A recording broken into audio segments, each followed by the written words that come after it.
بسم اللہ الرحمن الرحیم۔ سورۃ الانبیاء، مختصر تعارف۔ سورہ انبیاء قرآن مجید کی 21ویں سورت ہے اور یہ 17ویں پارے میں ہے۔ یہ سورت مکی ہے اور اس میں 112 آیات اور 7 رکوع ہیں۔ اس سورت میں توحید باری تعالیٰ کے مضمون کو بیان کیا گیا ہے جو جملہ مذاہب کی بنیاد اور اہم ترین اکائی ہے۔ جب ایک ہی قانون فطرت پوری کائنات کو چلا رہا ہے تو یہ بتایا گیا ہے کہ آخر متعدد خداؤں کو ماننے والے شرک کا جواز کیوں کر پیش کر سکتے ہیں۔ متعدد خداؤں کو ماننے کا عقیدہ خود نظام کائنات کے چلانے کے حوالے سے تضاد کا شکار ہو جاتا ہے کہ آخر کس خدا کے حتمی حکم پر نظام کائنات چل رہا ہے۔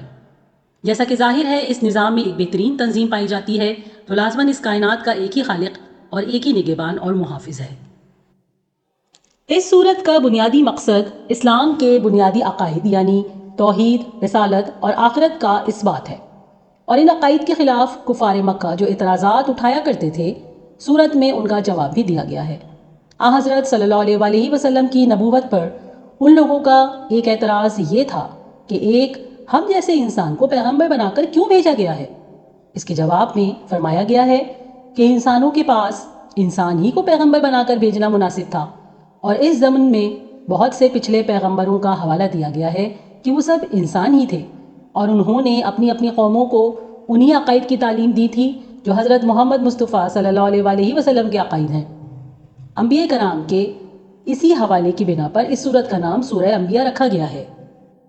اس سورت کے اختتام پر یاجوج اور ماجوج کی مادی ترقیات، کامیابی اور طاقت کا ذکر کیا گیا ہے، یعنی مغربی عیسائی اقوام کا، جن کے متعلق یہ سورت آگے چل کر بتاتی ہے کہ وہ ساری دنیا میں پھیل جائیں گے اور ہر طرح کی طاقت پر ان کا قبضہ ہوگا اور دنیا کے دوسرے ممالک ان کے سامنے سر تسلیم خم کیے کھڑے ہوں گے۔ وہ وقت ہوگا جب ان مغربی اقوام کی تباہی کا موعود وقت آئے گا اور وہ وعدے پورے کیے جائیں گے۔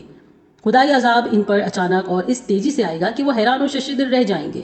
ان کے جملہ ذرائع جو ان کے غرور کی وجہ سے ہوں گے، ان کی شان و شوکت، عزت و حشمت تباہ و برباد ہو جائے گی اور راکھ اور دھول ہو کر رہ جائے گی۔ جزاک اللہ۔ Narrated by Sabeen Abbas.